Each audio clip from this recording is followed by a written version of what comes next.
तो हेलो दोस्तों, इस वक्त हम खड़े हैं लखनऊ की आन बान और शान वाली जगह पे। तो क्या आप गेस कर सकते हैं कि इस वक्त लखनऊ में हम कहाँ खड़े हैं? चलिए हम आपको थोड़ा सा हिंट देते हैं और बताते हैं कि इस वक्त हम कहाँ खड़े हैं।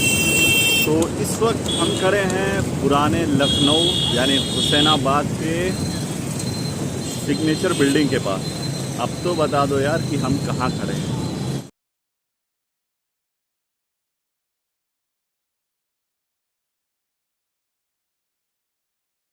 तो गाइस, हमें लगता है कि अभी तक आप लोग सोच ही रहे हैं कि हम कहाँ खड़े हैं। तो हम बता दें आपको कि इस वक्त हम रूमी दरवाजे के पास, जो लखनऊ की आन बान और शान है।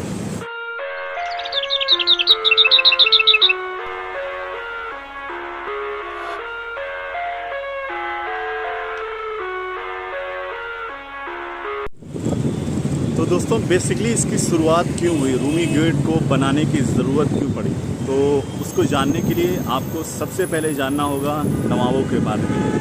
क्योंकि इसकी जो फाउंडेशन, जो इसकी बुनियाद रखी थी, वो रखा था नवाब आसिफुद्दौला साहब ने, जो अवध के चौथे नवाब थे। उन्होंने क्या किया कि अपनी कैपिटल जो है, जो अवध की पुरानी कैपिटल थी, वो थी फैज़ाबाद। तो उसको हटा के उन्होंने फिर जो है लखनऊ कर दिया। तो लखनऊ तो उस टाइम कुछ था नहीं, सिर्फ एक छोटा सा कस्बा था। तो फिर यहाँ पे जब भी उन्होंने अपनी कैपिटल को लखनऊ की तरफ किया, तो फिर यहाँ पे स्टार्ट हुआ बिल्डिंग का दौर और लखनऊ के डेवलपमेंट का दौर, ये चालू हुआ। तो दोस्तों, बेसिकली जो रूमी गेट के बारे में कहा जाता है कि रूमी गेट को बेसिकली 1784 में 1784 में बनाया गया था। नवाब साहब ने इसको बनाने का ऑर्डर दिया था। लेकिन जब भी ये 1784 में उन्होंने ऑर्डर दिया, तो उसी टाइम लखनऊ और उसके आसपास के इलाकों में अकाल पड़ गया और अकाल से काफ़ी लोग मरने लगे भूखे प्यासे। तो नवाब साहब तो थे, उन्होंने कहा कि भाई ऐसे तो पैसे दे नहीं सकते, तो ऐसा करिए कि कुछ काम करिए। तो फिर ये जो प्रोजेक्ट था नवाब साहब का, रूमी दरवाज़ा और बड़ा इमाम बाड़ा और आसफी मस्जिद, तो ये जो सारे बिल्डिंग्स जो राहत इंसानी के काम में तब्दील हो गए।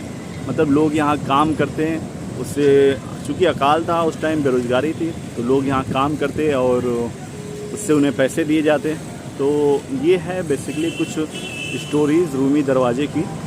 तो दोस्तों, बेसिकली जो है रूमी दरवाज़ा वो कॉपी किया गया था टर्की के एक दरवाजे से। तुर्की में एक दरवाज़ा है जिसे बाबे हुमायूं कहा जाता है। तो बेसिकली जो रूमी दरवाज़ा है वो सेम टू सेम वहीं से कॉपी है। इसकी डिज़ाइन, रूमी दरवाजे की डिज़ाइन और जो साथ में इमाम बाड़ा है, इन सब की डिज़ाइन को किया था हाफिज़ किफ़ायतुल्लाह खान ने। और यदि आप रूमी दरवाजे को देखेंगे गौर से, तो बेसिकली जो है ये इसके जो ऊपर गुंबद के ये जो नीचे का हिस्सा है, रोमन आर्किटेक्ट का एक हिस्सा है। और सारी चीज़ें जो है, कुछ इसमें मुग़ल है, कुछ अवधी जो है आर्किटेक्चर के सारे नमूने हैं। तो बड़ा ही खूबसूरत सा दरवाज़ा है और पुराने लखनऊ की आन बान और शान हुआ करता है ये दरवाज़ा। मतलब इस दरवाजे से गुज़रना लखनऊ वाले के लिए एक प्राउडनेस फील होती थी। अभी तो लोग इन सारी चीज़ों को इतनी वैल्यू नहीं देते, बट ये सारी चीज़ें हैं। अभी यहाँ पे फ़िलहाल कुछ काम भी चल रहा है, मेंटेनेंस का काम चल रहा है। तो खैर, गवर्नमेंट ऐसी है, गवर्नमेंट को अप्रिशिएट करता हूँ, प्रशंसा करता हूँ कि ये कलर के हिसाब से करवा रहे हैं उसकी मेंटेनेंस। नहीं तो पहले क्या था कि कुछ भी सीमेंट पोत देते थे और अपना काम चला लेते थे। बट अभी क्या है, ये देखिए दोस्तों, कि अभी क्या है कि सेम मिलता जुलता कलर से काम हो रहा है। तो सही है, पुरानी चीज़ों को बचा के रखनी चाहिए। तो दोस्तों, ये है रूमी दरवाज़ा। और अब चलिए हम इसके आपको दिखाते हैं बैक साइड में। तो गाइज़, ये है रूमी दरवाजे के बैक साइड का व्यू। अभी इधर से आप देख सकते हैं कि ये जो है एक अवधी आर्किटेक्चर और मुग़ल और रोमन एम्पायर के जो है आर्किटेक्ट हैं, उसका मिला जुला जो है ये मिली जुली ये बिल्डिंग है। तो यहाँ से देखिए क्या ही खूबसूरत गेट बनाया था आसिफुद्दौला साहब ने।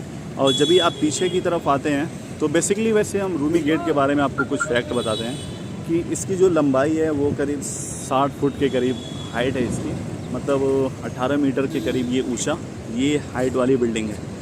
और ये लाहौरी ईंटों और चूनों से बना था। दोस्तों ये था कुछ फैक्ट रूमी गेट के बारे में। तो कभी भी आप रूमी गेट पे आइए तो यहाँ विज़िट करिए। ये हुसैनाबाद, पुरानी लखनऊ में हुसैनाबाद में है। और कभी भी आप आएँ तो रूमी गेट को ज़रूर देखें और इमामबाड़े को भी देखें। तो चलिए अब सीधा चलते हैं हम लोग इमामबाड़े की तरफ।